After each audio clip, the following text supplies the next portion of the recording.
In climate watch with severe floods and rising temperatures, residents in South Carolina have been feeling the effects of climate change firsthand. Since 2015, 3 major flood-related events have devastated the state.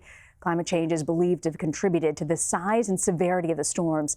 CBS News meteorologist and climate change expert Jeff Berardelli joins me now. So I was fascinated to learn in this research that since 2015, 3 historic floods in the state, right? And they're becoming more and more common, really. Yeah, they are becoming more common. So in 2015, we saw a once in 1,000 year flood with about 2 feet of rain.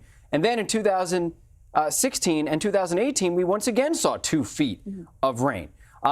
In 2016, it was a combination of a lot of heavy rain in September, and then Hurricane Matthew hit on top of that, so the ground was already saturated, and there was tremendous flooding. And then Hurricane Florence in 2018. We remember Hurricane Florence just a couple of years ago. It slowed down and stalled and again produced 2 feet of rain, plus in parts of North Carolina and some of that in northern parts of South Carolina. So why is this happening is the question. Well, I mean, some of it's just chance, right? Storms will go where storms will go. And in this case, we had a bunch of storms that kind of targeted, unfortunately, the Carolinas. But we also saw that happen on the North Texas coast, which had about 3 huge historic 1 in a 500 or 1 in a 1,000 year floods in so many years. And so certainly this is something that seems like it's number one chance, but then on top of that, climate change makes each one of these worse. As we warm the atmosphere, it holds more moisture, it dumps more heavy rain. And also there's evidence that storms are actually slowing down, especially in the coastal plain. So tropical systems, there's some evidence for that, and some scientists point to climate change as being a factor in that. So yes, these would have happened anyway. Climate change just made it that much worse. What about, you talk a lot about rising sea levels, and that's clearly affecting parts of South Carolina. How big of a factor is that? It's a very big factor for anywhere on the southeast coast, Florida up through Georgia, South Carolina, and North Carolina. This is an amazing stat, Marina. This past year, so 2019, we had 90 tidal flood events, about 89 actually, tidal flood events in 2019 in Charleston, South Carolina. Contrast that with the last time the record was broken, back in 2015, there were only, I think, about 58 or so. So the record was completely shattered in 2019. You can see how those tidal flooding days are going up. So these are sunny day flood events. They're not necessarily caused from storms. It's just the tide is higher.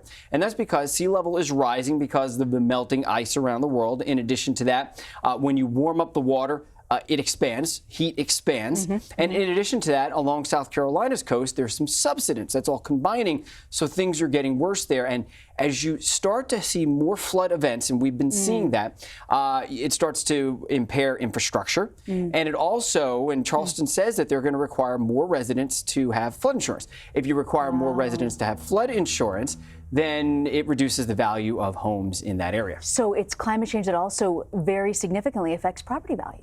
It does, and there was a study done recently. Since 2005, homes in South Carolina have lost $1.1 billion. Around 93,000 homes have lost value in South Carolina. You can see the graphic right there. So people either are going to be required that weren't before to have flood insurance, which is going to be difficult for some people who can't afford flood insurance, or they're not going to be able to get flood insurance because it's going to be too expensive for them.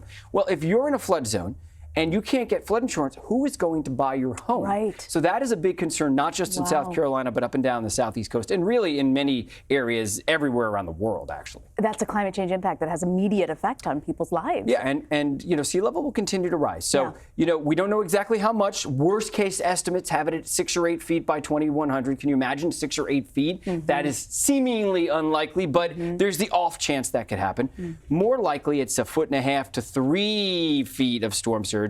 Of sea level rise. And it could be more if Antarctica or Greenland were to destabilize and we see a big chunk of ice fall off into the sea, which could happen. But nevertheless, 1, 2, 3 feet of sea level rise would be a tremendous impact. It would force a lot of people near the water to move inland or force climate migration around the world. How does, you know, we talk about summers being more severe. We see that in South Carolina, but what's the data on that, Jeff? Well, think about it. Have you ever been in the Carolinas or anywhere in the southeast or in the middle of summer?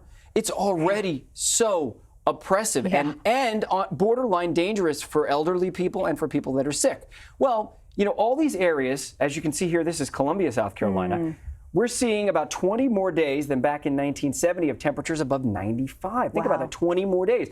And humidity is going up too. So danger days already are increasing. So days that are dangerous to people, especially who, their health is impaired. You can see it right there. Yeah. And by 2050, instead of having, let's say, somewhere around 20 or 30 danger days a year, we're up near, by 2030 it's 70 days. That's, an estimate, and 90 by 2050. So these are days that'll be dangerous for people, who, may have a compromised immune system, or they may be elderly or young, whatever it is.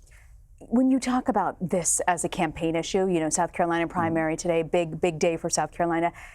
Do you have any data on how voters feel about climate change? We do have data. Thanks to Yale and George Mason. They do a great job on climate change and voters all over the United States. So in South Carolina, about 50% of people believe that climate change is caused by humans. That's a number that needs to go up. Wow. This is only 50%. If you ask climate scientists, it's up near 98, 99% or so. So there's a big discrepancy between what the scientists know and what the people understand. So that needs to change. But notice here, for 56% though, we're worried about climate change. And this is the whole voting populace, not just Democrats. 76% say teach climate change in the schools. 83% support solutions like funding research into renewable energy. So people do get behind the solutions here. And if you ask Democrats around the United States, what are your number one and number two issues? Just about in every state, number one, healthcare. Number two, climate change. So this has become a huge concern, especially for Democrats. It's the number two issue across the board around the United States. And that's the case also for South Carolina. Well, we're grateful you're covering this so aggressively and keeping us posted on all the data that's out there. Jeff, thank you very much. You're welcome.